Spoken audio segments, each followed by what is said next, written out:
Kapten secara ajaib membuat tanda salib pada bibir Zoe dan menyembuhkan Zoe yang telah membisu selama 6 tahun lamanya. Sebastian ditelanjangi dan diikat pada sebuah tiang besar. Kapten yang bangkit dari kematian dan sembuh seadanya lalu kembali menghadap Kaisar.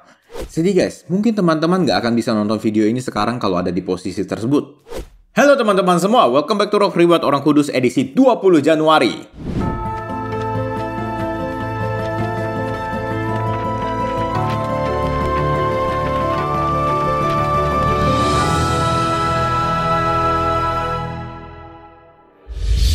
Hari ini kita akan membahas riwayat dari Santo Sebastianus, martir dan pelindung pemanah. Sebelum kita mulai, silahkan share dulu video ini supaya semakin banyak orang dapat hidup kudus lewat teladan para santo-santa. Oke, tanpa berlama-lama lagi, mari kita mulai! Cerita bermula di Kekaisaran Romawi pada pertengahan abad ketiga. Kekaisaran masih menerapkan sistem diskriminasi yang ketat kepada orang-orang Kristen. Semua orang yang ketahuan beragama Kristen akan ditangkap dan dibunuh.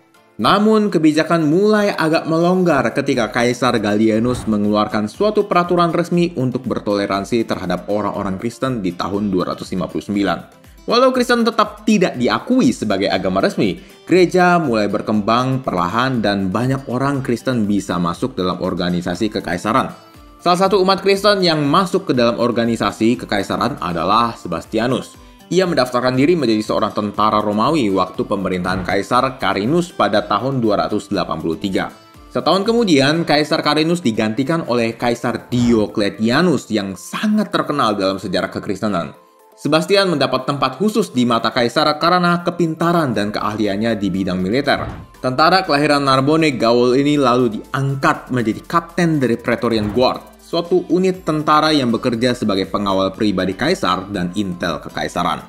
Pada awalnya, Diocletianus mengikuti sifat toleransi pendahulunya, namun pada dasarnya ia memiliki sifat fanatik agama. Sifat fanatik ini kemudian semakin mendominasi dan membuat dirinya tidak terkontrol, sehingga pada awal abad keempat ia memutuskan untuk mencabut hak-hak umat Kristen. Belum sampai di situ, tahun 302 ia melakukan penganiayaan terbesar, terberat, dan paling berdarah dalam sejarah kekristenan Romawi. Ratusan umat Kristen ditangkap dan dibunuh pada masa ini. Sebastianus yang beragama Kristen sangat pandai dan tidak tersentuh oleh kaisar sama sekali. Ia menggunakan posisinya di militer untuk mengunjungi orang-orang Kristen dalam penjara dan menguatkan mereka. Tercatat ia pernah mengunjungi dua orang bersaudara bernama Marcus dan Marcellianus. Orang tua mereka membujuk mereka untuk meninggalkan agama Kristen supaya mereka dapat bebas. Di tengah kebimbangan, Kapten Sebastianus datang dan menguatkan hati mereka untuk tetap teguh dalam iman Kristen. Di waktu yang berdekatan, ia bertemu dengan Nicostratus, seorang pejabat Romawi, dan Zoe, istrinya. Kapten secara ajaib membuat tanda salib pada bibir Zoe dan menyembuhkan Zoe yang telah membisu selama 6 tahun lamanya, sehingga ia dan suaminya berlutut dan tidak bisa berkata-kata atas karya Tuhan lewat Sebastian. Nicostratus kemudian membebaskan para tahanan Kristen, termasuk juga Marcus dan Marcellianus, lalu bersama istrinya menerima pembaptisan. Di kemudian hari, mereka semua menjadi martir Kristus di bawah penganiayaan Kaisar Diocletianus. Tindakan kapten yang cukup menonjol ini lalu terdengar oleh para pejabat Romawi. Ia kemudian dibawa ke hadapan kaisar untuk diadili. Kaisar yang mengetahui masalah ini menjadi kecewa dan sangat marah sehingga ia dijatuhi hukuman mati dengan cara dipanah. Sebastian ditelanjangi dan diikat pada sebuah tiang besar. Kata-kata terakhirnya adalah, "Saya berdoa setiap hari untuk keselamatanmu dan kemakmuran negara." Setelah prosesi hukuman mati selesai, tubuhnya dibiarkan di tempat terbuka untuk menjadi makanan hewan liar.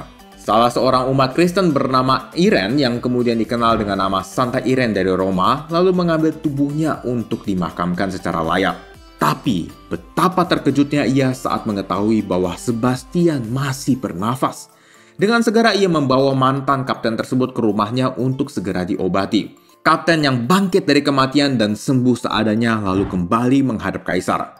Diocletianus yang sedang santai-santai di istananya menjadi sangat kaget setelah didatangi oleh Sebastian guys. Dia taunya mantan ajudannya itu sudah mati sehingga ia menyangka ia sedang melihat hantu. Namun prasangka itu segera hilang setelah Sebastian secara terang-terangan menegur kaisar atas apa yang dia lakukan kepada orang Kristen. Kamu tidak akan memiliki kedamaian sampai kamu berhenti menumpahkan darah orang yang tidak bersalah. Sebastian lalu kembali ditangkap dan dicambuk sampai tewas.